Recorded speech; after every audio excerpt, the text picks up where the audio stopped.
everybody. Welcome to C3 Films. This is our show. It wasn't that good. Today we're going to be talking about the first Avengers. Don't hate.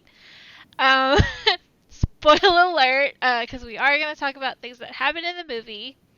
And for those of you who are already hating, just going to let you know that we are also doing an open discussion because we also like the movie. I just think it wasn't that good.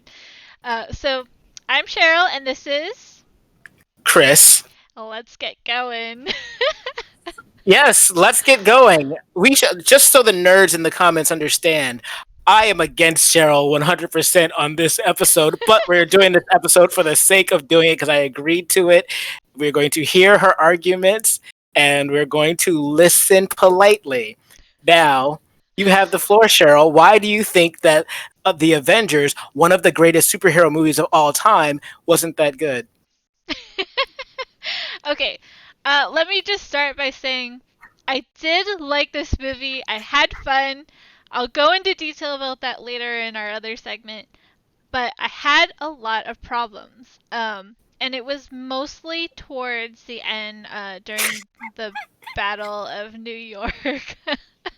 Because that's when all this stuff raises a lot of questions where a lot of things don't make sense. So, I have my handy dandy notebook here and I wrote down a series of questions. Let me I, start with. I get the feeling that your problems with the film are going to be my problems with the film, but let's see. Okay.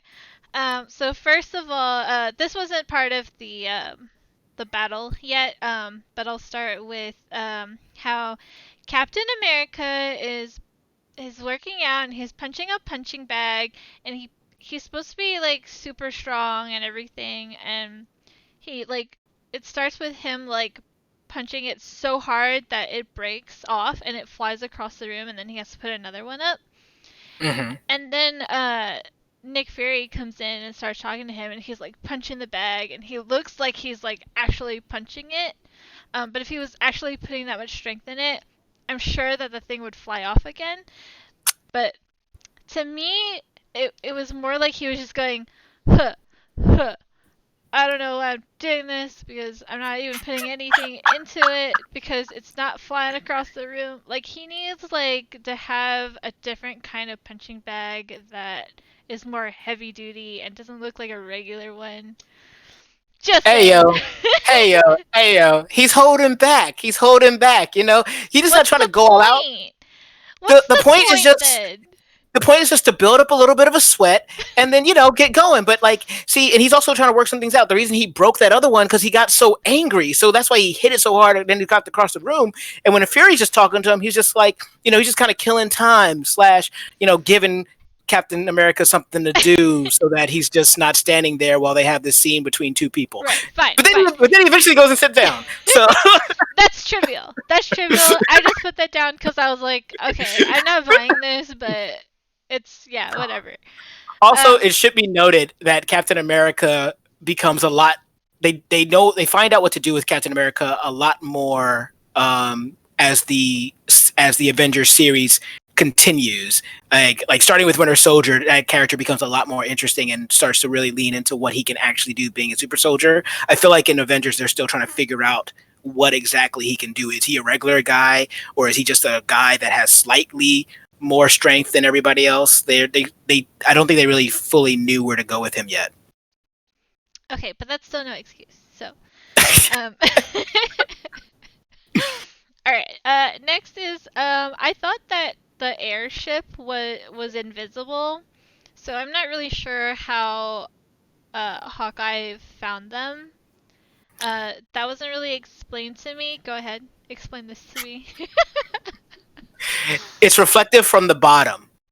That was the thing. Oh, Um, the okay. reflectors are only on the bottom, reflecting everything like the sky around it. So when you're looking up, all you see is sky. But if you're at the same level as it, you can see it fine.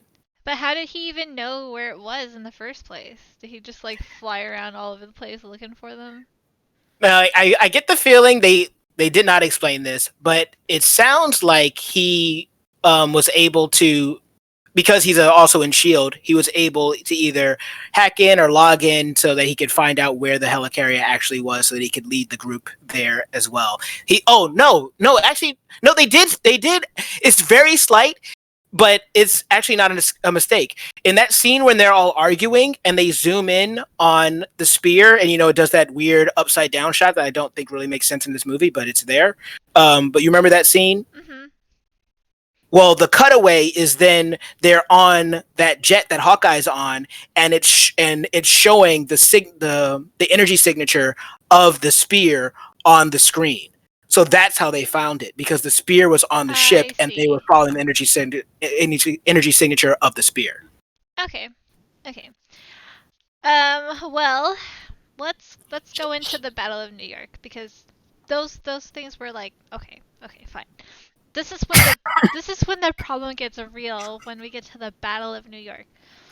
So, Mm-hmm. first of all, we know that Loki wants to rule Earth. Mm-hmm. So, why is his army killing everybody? Yo, you can't make an omelet without breaking a few eggs, though. Yeah, but like, don't you want, like, wouldn't it make more sense for them to be attacking the Avengers because they're the ones that are protecting? Like, I just feel like they would be focused on attacking them as opposed to the subjects that he would want to be ruling. Well, the way I see it is that if you want to rule people, you have to establish dominance. And the way to establish dominance is by making example. So if you show up to a new alien world, in this case, because he's an alien, but our world is alien to him, you show up to a new world and you just wipe out like New York or LA or California right off the right off the map, San Francisco right off the map, then all of a sudden that's a statement of power. And now you've shown the people who would fight you back, by the way, that no one's going to just be like, hey, you want to rule us, that's cool, we're not going to try to fight back. He knows people are going to try to fight back. He knows humans are going to try to fight back, because anyone would try to fight back, because any planet most likely has a military force. The whole point is to demonstrate a show of power so that you can't mess with me, so now you have no choice but to be ruled under me. And in order to do that, you have to decimate a city, a powerful city, and you have to decimate the protectors slash the military. See, to me, that was more of an act of terrorism than a declaration of war. That's This, fair. it was, see, I feel like if you're going to try to take over a place, you go for the protectors, the military. So Mm-hmm. if they focused on taking out the Avengers and like you as the people see your protectors being taken out, like if you were just as an average citizen and the military is taken out, like you still live, everyone's still alive, and your place is still somewhat in order, but your military is gone, then like that's how you take over. You don't like kill everyone.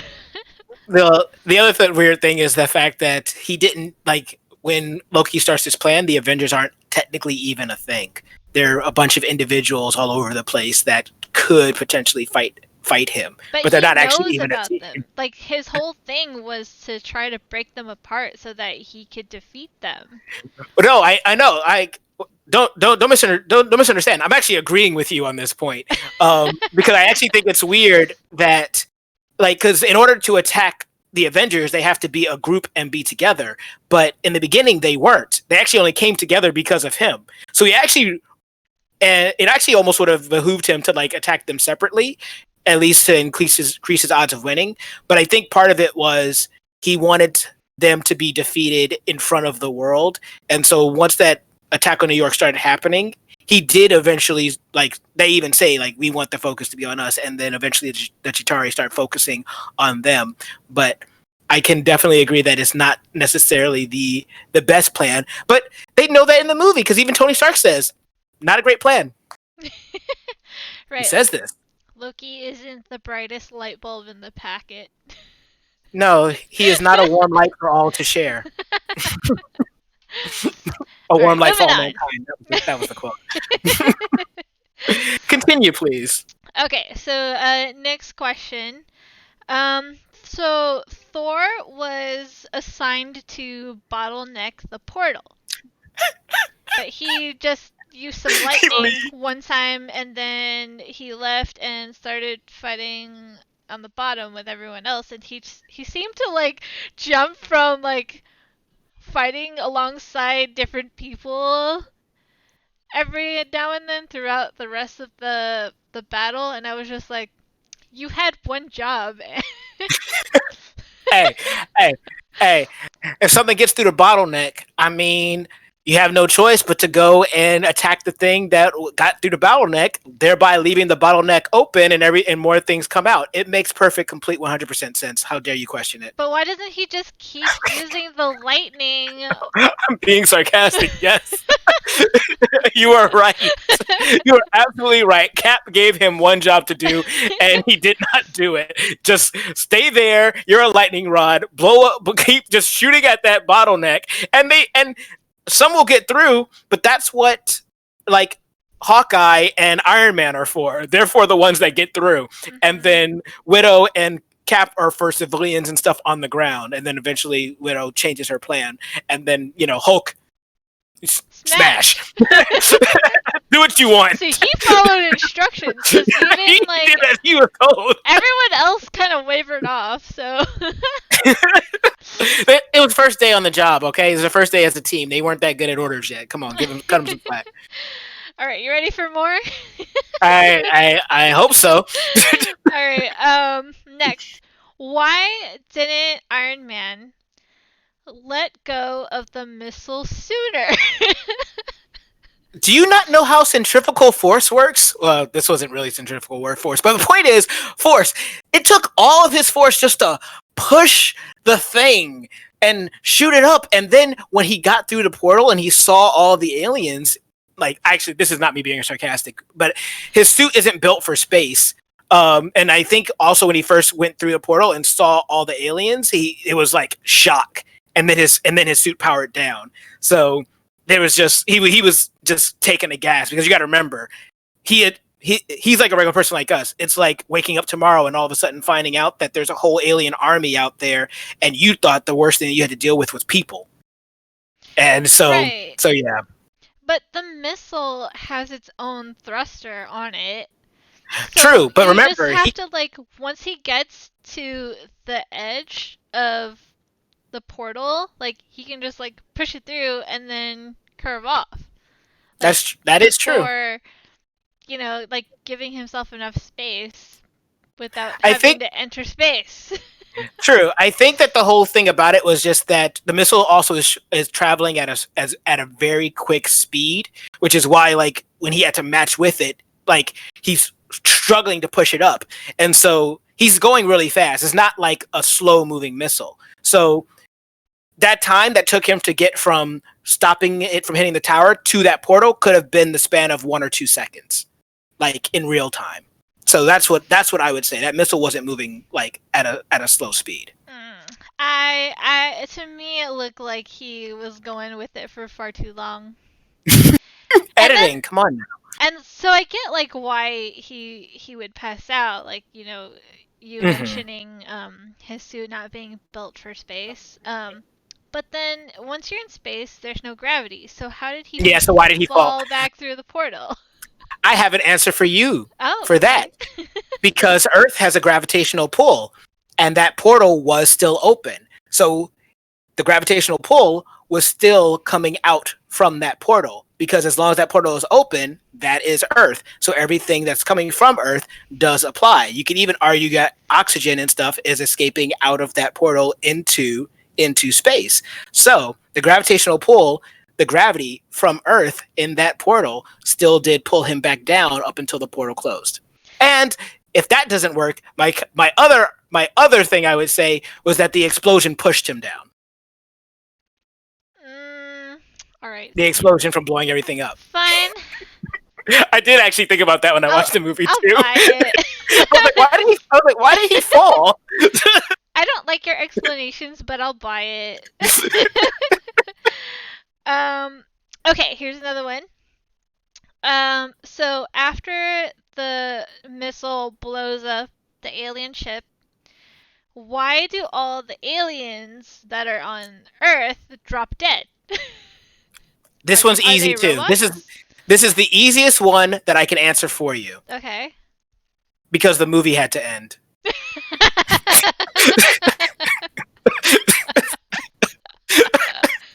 Yeah, because it wasn't that good. it needed to. All right, let's pull the plug, guys. What you want them? You want to show them like battling the leftover aliens for another like 20 minutes, or No, how you about want to? retreating or like there How are they being going to retreat? The portal closed. uh Where are they going to retreat to? something? I don't know. They gotta run away somewhere. Them dropping dead though doesn't make sense unless they were robots. If Unless they they were were robots, robots. then I'd be like, oh okay. But they like showed you how they were not robots, even though they look like robots. Yeah, they are organic beings. So this is actually one of my biggest critiques of the movie too. Even at the time it came out, but no matter what, based on how they wrote it, there was not a good way of solving it that made sense. Because of the fact that the big climax was them shooting the missile into space and destroying the mothership and stopping people from getting through and closing the portal. So it's not as interesting to then show an extra 15 minutes of them cleaning up the streets of the Chitari, and you can't necessarily have them run away through the streets because people are going to easily find a bunch of, you know, 10-foot tall aliens running around. So it's not the best solution, and even Joss Whedon himself says he's not in love with it, but they couldn't figure out another way to solve it since the portal was also closed. I mean But it's that's not great. yeah. You're That's right. You're right. yeah. It's not great. It makes no sense. Independence Day made more sense when they did it because it was a virus that went to all the computers in the alien mothership. But yeah, Right. Well, I mean, that was the biggest one. So those are the reasons why I didn't think it was that good. Another thing that I wanted to point out real briefly, I know the Avengers has a score. It has a theme, hmm motif. yeah, Um, Alan Silvestri. but they're a little bit weak with the rest of the movie because they only have one motif. And hmm like, what about Iron Man and Captain America? Like, every hmm character, every hero should have their own motif, and they don't. I don't disagree. Some could say I agree. Yes, It's the almost music. like they had the temp track in there, and they were like, okay, let's just keep it. Yes, music in Marvel movies has actually been a big problem for a while, and there's this really interesting video for people to watch out there on scores and music, and it talks about like Indiana Jones, the Superman theme, Star Wars, Harry Potter, all themes. There, if you hear them, you All the instantly movies recognize them. that John Williams scored. Right, right, right. But point is being that they have memorable themes. And the thing that was lacking now, Avengers did grow, and that song did become the theme of Avengers. But that was it. Like the rest of those characters don't have a theme. When you first watch Iron Man, he has a his theme song is like I want to say it's a rock song from an actual artist as opposed to something composed for him. And that's kind of how these movies went. So that's not that's not a invalid criticism. That's a perfectly valid criticism, and I 100% agree with you on that. I can definitely go into the score a lot more, but we're definitely over time here. Yes, we So are. if you don't have anything else to add, did you take note of anything else that Nope. you? I, No. I knew I had a, I suspected what you were going to bring up, and that's why I had my counter arguments ready. But the things that you brought up were all 100% valid, despite me playing with you. So yes. All right, thank you everyone for joining us for It Wasn't That Good. At least that's how I felt about the Avengers in this case. But let us know what you think. Did you guys have any other problems, or do you think that I'm totally wrong about all these things? Explain to me. Answer my questions. Let me know what I'm not seeing here, what I'm missing. Stop it, Chris. But thanks again, everyone, for being here. This has been Cheryl and Chris, and we'll see you guys next time.